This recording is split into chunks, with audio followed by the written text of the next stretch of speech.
परमात्मा कहते हैं शिव मंडल ब्रह्मापुरी, शिव मंडल ब्रह्मापुरी चाहे विष्णु लोक में हो, हमरे गुण भूले नहीं तो आन छुटाऊं। तो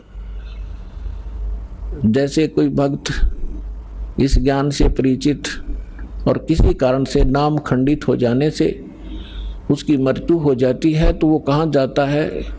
आपको प्रथम मंत्र में श्री ब्रह्मा जी, श्री विष्णु जी, श्री शिव जी, श्री गणेश जी और श्री दुर्गा जी आदि इन देवों के वो मूल मंत्र दिए जाते हैं जिनसे आपको बहुत लाभ मिलना है। तो उस कारण से आप पार ना हो गए तो इनके लोकों में जाओगे वो सुख भोगने के लिए जो आपको इस प्रथम मंत्र के बेनिफिट प्राप्त हुआ है। ये लाभ आप वहां अक्षीण करने चले जाओगे। वहां जाकर आपको याद आएगा कि ये तो गुरुजी बताया करते थे कि हमने यहाँ का देव पद भी नहीं लेना, राज्य पद प्राप्त नहीं करना, यहाँ हमारे पुण्य नाश होते हैं। तो वहां जाकर फिर वो रोते हैं। और ये जो प्राइम टाइम होता है इसका सीमा है।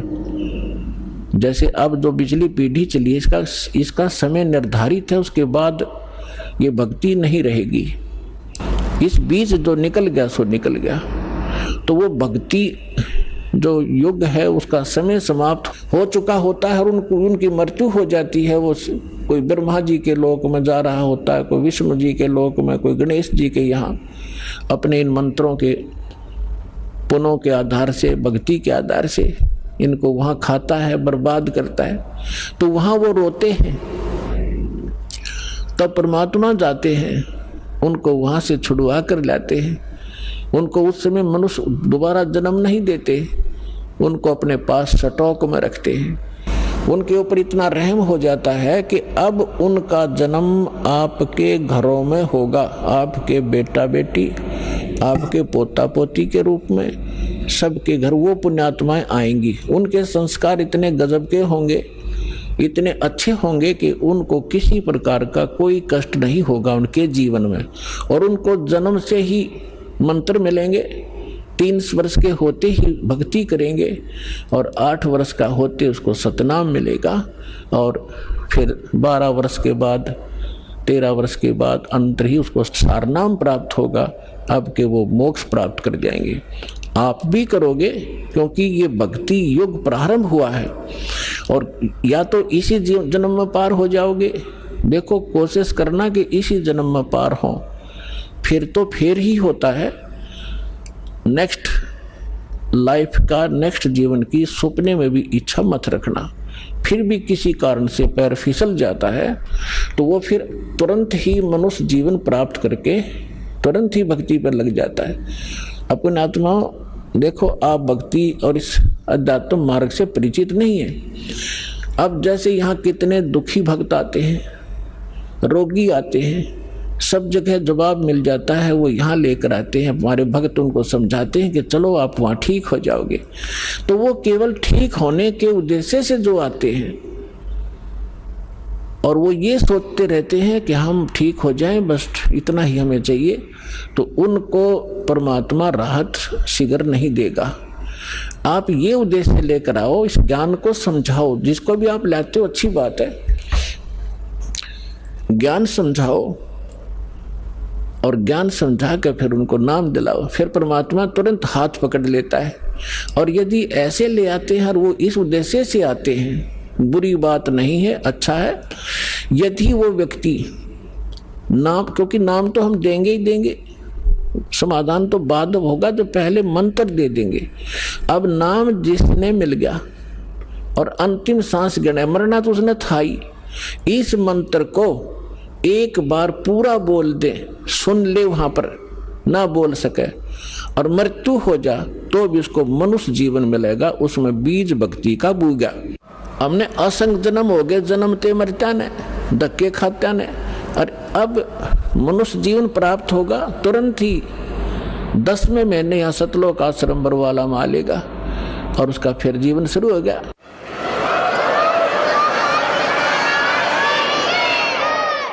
ये शरीर तो ऐसा है, आप सदग्रंथों से अपरिचित हैं, अध्यात्म मार्ग से अपरिचित हैं। जैसे एक व्यक्ति का कपड़ा किसी दुर्घटना से खराब हो गया, पाट गया या वैसे कंडेम हो गया, उसने आप उतार के फेंक देता, नया पहन ले, नया तो और अच्छा ही होता है। तो ऐसे ये पुराना चोला किसी कारण से डिफेक्टिव हो गया, अगर आप भक्ति ढंग से करोगे तो इसको ठीक कर देगा परमात्मा, क्योंकि यह माटी उसी ने चला रखी है, उसी ने मिट्टी से इसको कितने अच्छा बना रखा है, उसके हाथ में है। या लाखों लोग ठीक हो गए, कैंसर कतीनों टपकते आवे थे खून उनके, और 10वें दिन उनके घाव भर गए, जिसने सच्ची दिल से परमात्मा को चाहा और भक्ति करी।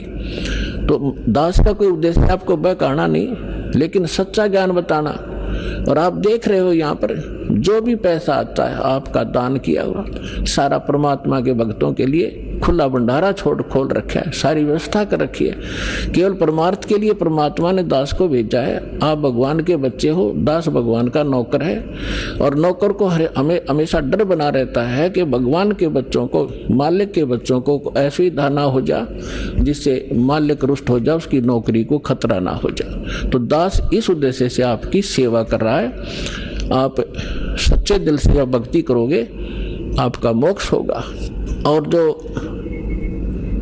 जो प्रसंग चल रहा था कि 64 लाख तो वो आएंगे, उन 64 लाख के घर वो भक्त आएंगे जो परमात्मा के रिजर्व बैंक में रखे हैं आत्माएं। और उसके बाद जो अन्य भी जन्म ले रहे हैं, अरबों प्राणी है मनुष्य जीवन में, तो उनके लिए कैसा होगा कि जैसे एक बार आपको कथा सुना रखी है कई बार दास ने, ये कागभूषण जी एक बहुत बड़े महापुरुष माने जाते हैं, अपने पुराणों में कथा आती है। तो उसने गरुड़ जी ने उनसे पूछा कि हे कागभूषण, आपको ये भक्ति कैसे प्राप्त हुई, आपकी कितनी आत्मा शांत है, आपकी कितनी दीर्घायु है, आपको ये उपलब्धि कैसे प्राप्त हुई? तो कागभूषण ने बताई अपनी, यहाँ संक्षिप्त में बताऊंगा। कागभूषण जी ने गरुड़ जी से कहा कि गरुड़ जी, एक बार मुझे मानुष जीवन प्राप्त था और मेरी 20 वर्ष की आयु थी। उस समय एक भयंकर अकाल गिर गया, दुर्भिक्ष, जिसमें मेरा पूरा परिवार, माता पिता, 2 भाई बहन और थे, वो सभी मृत्यु को प्राप्त हो गए। मैं 20 वर्ष की आयु था, माता पिता वृद्ध थे, भाई बहन छोटी आयु के थे, वो उस भूख को सहन नहीं कर सके। उनकी मृत्यु के उपरांत आसपास के क्षेत्र में भी बुरा हाल था, लाखों लोग मर गए थे। उस क्षेत्र को छोड़कर मैं अवंतिका नगरी में चला गया। वहां दुर्भिक्ष नहीं था, पेट भर रोटी खाई, भोजन पाया, लेकिन मेरी आत्मा में एक ऐसी प्रेरणा हुई, दुख हुआ कि ये क्या जीवन है, मेरे पिताजी का भरा पूरा परिवार उजड़ गया, ये क्या जीवन है, ये कैसा यहाँ लोक है। तो फिर बताता है कि उस जन्म से पहले मैंने असंख्यों जन्म प्राप्त हुए। अब दिव्य दृष्टि खुल जाने के बाद वो अपने पिछली हिस्ट्री याद आई उसको, जब वो भक्ति पर लगा। उसके बाद गरुड़ जी को बता रहा है कि उससे पहले मैंने असंख्यों मानुष जीवन नाश कर दिए थे और मैंने भक्ति कभी करी ही नहीं। अब वो अकाल गिरा, मेरे माता पिता मर गए, भाई मर गए, कुटुंब नाश हुआ। अवंतिका नगरी में एक पंडित जी शिव मंदिर में कथा कर रहा था और कथा के बाद वो भोजन करते थे। मैं भोजन खाने के उद्देश्य से उन श्रोताओं में बैठ गया। मैंने कोई सत्संग से कोई लेना देना नहीं था, सभी उठकर चले गए, मैं बैठा रहा। पंडित जी ने पूछा, बेटा क्या बात है? मैंने अपना सारा दुख बताया।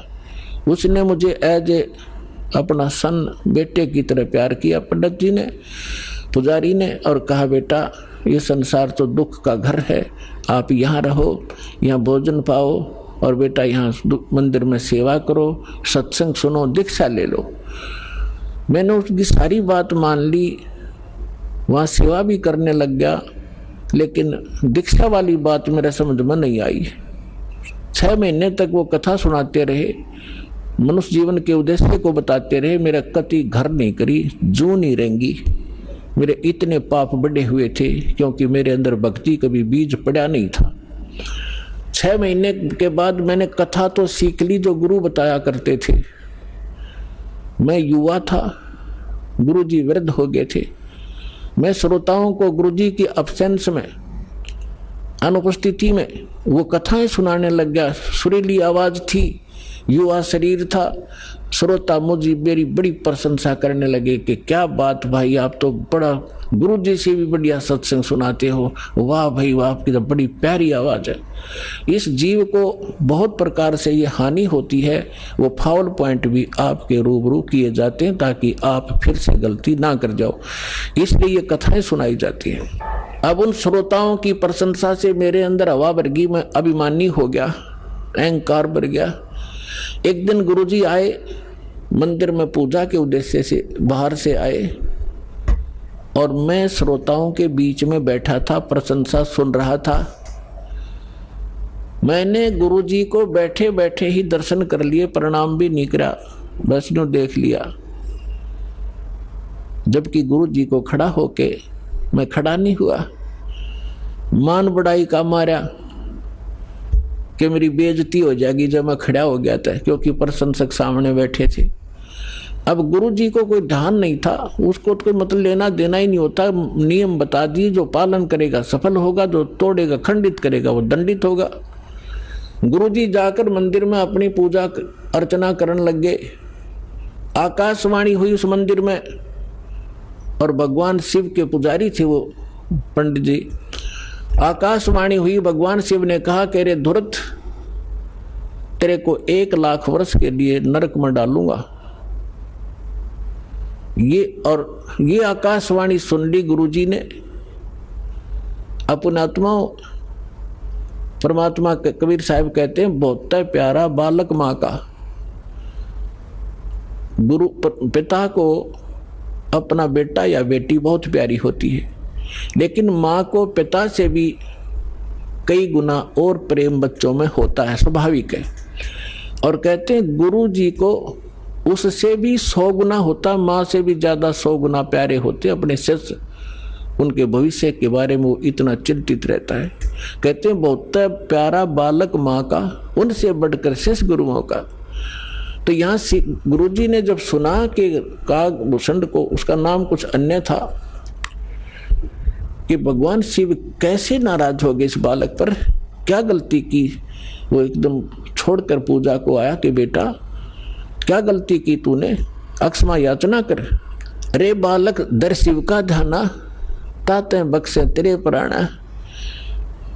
तो गुरुजी ने प्रार्थना की, हे भगवान शंकर, हे महाराज, क्या गलती होगी आपके बच्चे से, माफ करो, बालक है, माफ करो, बालक है। तब आकाशवाणी हुई कि इस धूर्त ने मेरे भक्त की इंसल्ट की है। जब ये गुरु के साथ ऐसा व्यवहार कर सकता है तो मेरे साथ कैसा करेगा। पुण्यात्माओं, परमेश्वर कबीर जी भी कहते हैं कि गुरु गोविंद कर जानियो, रहियो शब्द समाए, मिले जब दंडवत बंदगी, नहीं तो पल पल ध्यान लगावे। गुरु मानुष कर जानते ते नर कहिए अंध, हुआ दुखी संसार में फिर आ गए यम के फंद। तो शंकर भगवान ने कहा कि इस धूर्त ने जब ये गुरु की बेइज्जती कर सकता है तो मेरे लोक में आकर ना जाने क्यों धुमसता रहेगा। ऐसे धूर्त की मुझे आवश्यकता नहीं है, इसको नरक में ठोकूंगा 1 लाख वर्ष के लिए।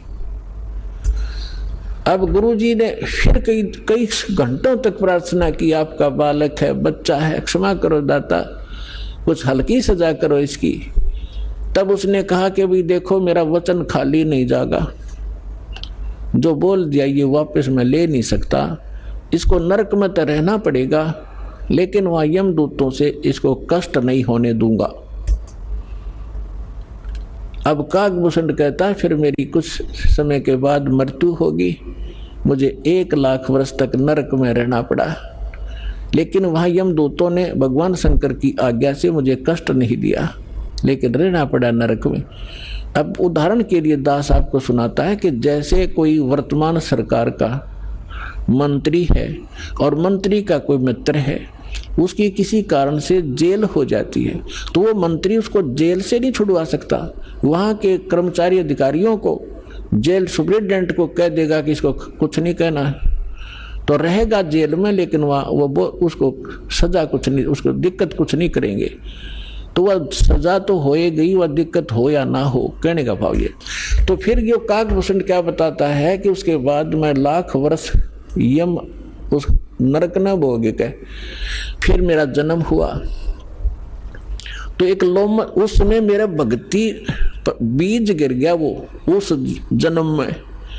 उससे पहले मेरा भक्ति बीज पड़ा नहीं था। उसके बाद फिर देखो, कहते मेरा जन्म हुआ, भक्ति की प्रेरणा बनी रही, इधर उधर भटकता रहा, संतों के पास गया और जैसे कुछ संतों से ऐसा वैसा ज्ञान सुना कि भगवान तो निराकार है, निर्गुण है, उसी की भक्ति करनी चाहिए, सरगुण की भक्ति से कोई लाभ नहीं है। ये मेरे आत्मा में अन्य संतों से ज्ञान ग्रहण करके घर कर गई थी। अब बात एक दिन लोमस ऋषि कथा कर रहे थे, वहां जाकर मैं कथा सुनूं था और लोमस ऋषि जी सरगुण के ऊपर कथा कर रहे थे, सरगुण भगवान के ऊपर। तो मैंने कहा कि ऋषि जी सरगुण तो सब नाश हो जाई, मैं तो हूँ निर्गुण का अधिकारी, मुझे तो निर्गुण कथा सुना भगवान की। लोमस ऋषि ने बहुत से प्रमाण दिए कि बेटा सरगुण बिना निर्गुण क्या गावे।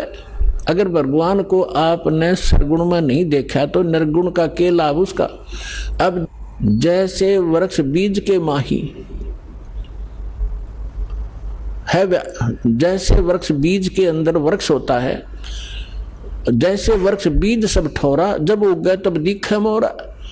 एक आम का गुठली है और वह गुठली के अंदर वो आम निर्गुण रूप में है, निराकार समझो, जैसे तुम निराकार कहते हो। तो उस निराकार का क्या करेगा आम का, तो ये बता देंगे इस गुठली में आम है, पेड़ है, पूरा वृक्ष है इसके अंदर। तो इसके बताने से तुझे क्या लाभ हुआ। अब उस बीज को बीजा जावे गुठली को, फिर वो पौधा बने, फिर वो पेड़ बने और फिर वो आम लगे।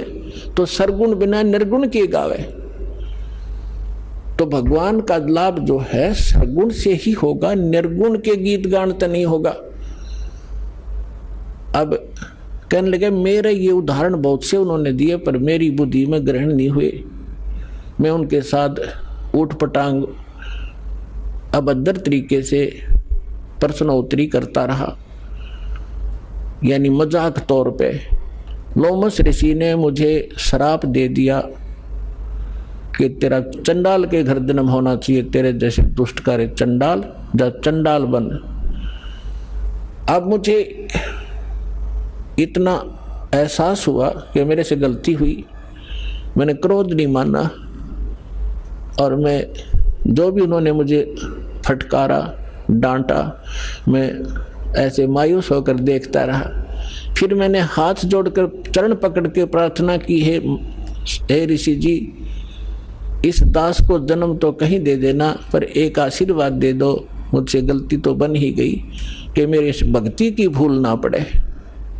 तब उस ऋषि ने वो आशीर्वाद दे दिया, ठीक है बेटा, जन्म तो तेरा चंडाल काग के घर होगा लेकिन भक्ति बनी, याद बनी रहेगी भगवान की। तो फिर उसने बताया कि एक काग चंड नाम का काग था, देवता, और ब्रह्मा जी की पत्नी अपनी हंसनी को लेकर जो ऋतु पर आई थी उसको गर्भवती कराना था, काग चंड के यहाँ लेगी।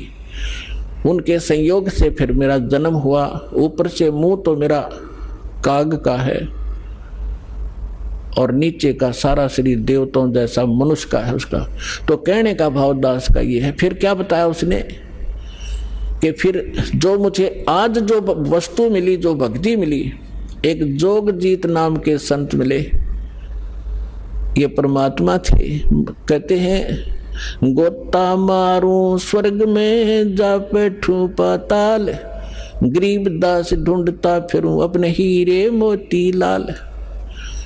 कहते फिर जोगजीत नाम के एक संत मिले, वही परमात्मा स्वयं संत रूप में कहीं भी प्रकट हो जाते हैं। तो उन्होंने मुझे वो ज्ञान सुनाया, गुरु जी मैंने कभी सुना नहीं था, लेकिन प्रारंभ में जब मैंने ज्ञान सुना मेरे मन में बड़ा जो है दुख हो रहा था कि ये विष्णु जी और ब्रह्मा जी और शिव जी से ऊपर कोई शक्ति बता रहा है।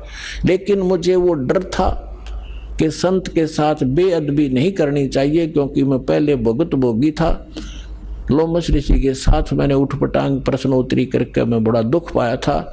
मैं उनसे विवाद नहीं किया, लेकिन नम्रता से प्रश्न करता रहा, मन में फिर करता रहा।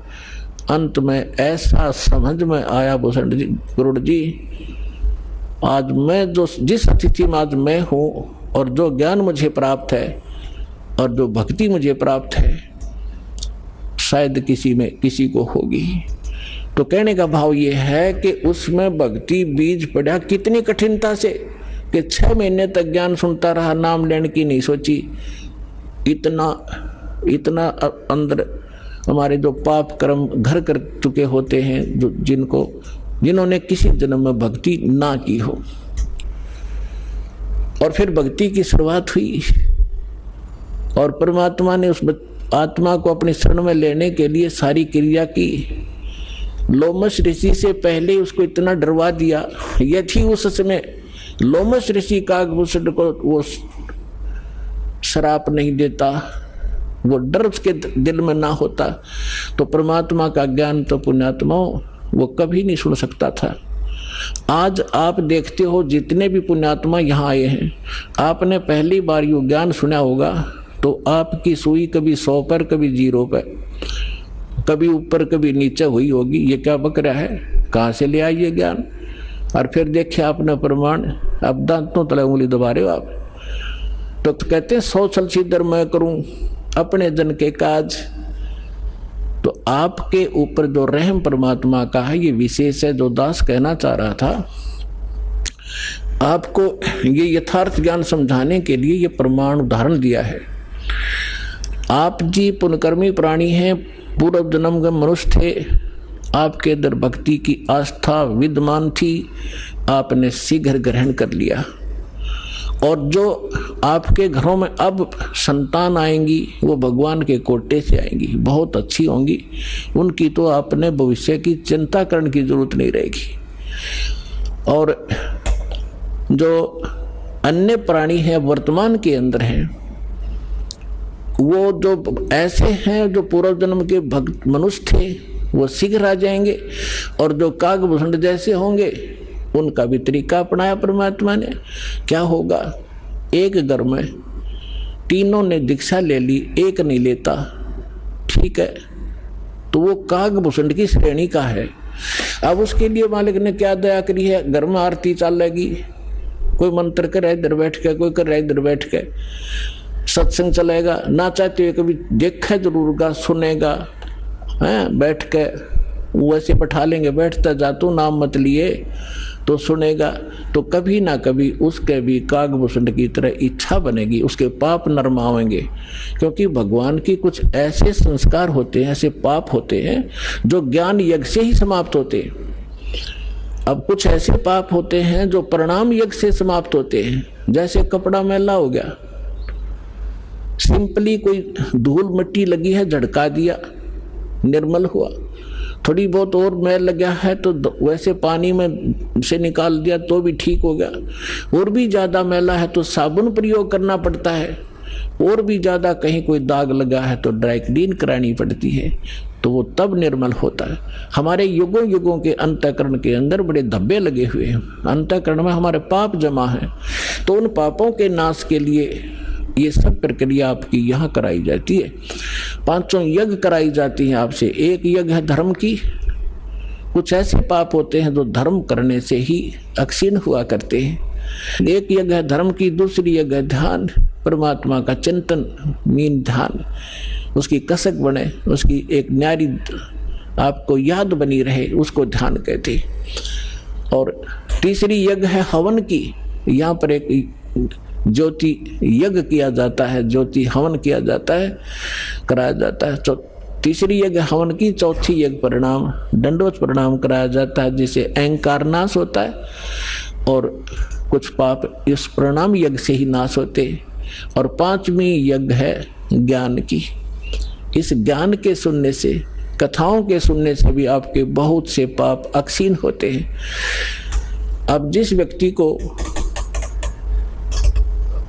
आप प्रारंभ में चर्चा करते हो परमात्मा की, तो वो नहीं ग्रहण करता, उठ के चल पड़ता है। कबीर साहब कहते हैं, कबीर पिछले पाप से हरि चर्चा ना सुआवे, और कै ऊंग कै उठ चले ना और बात चलावे।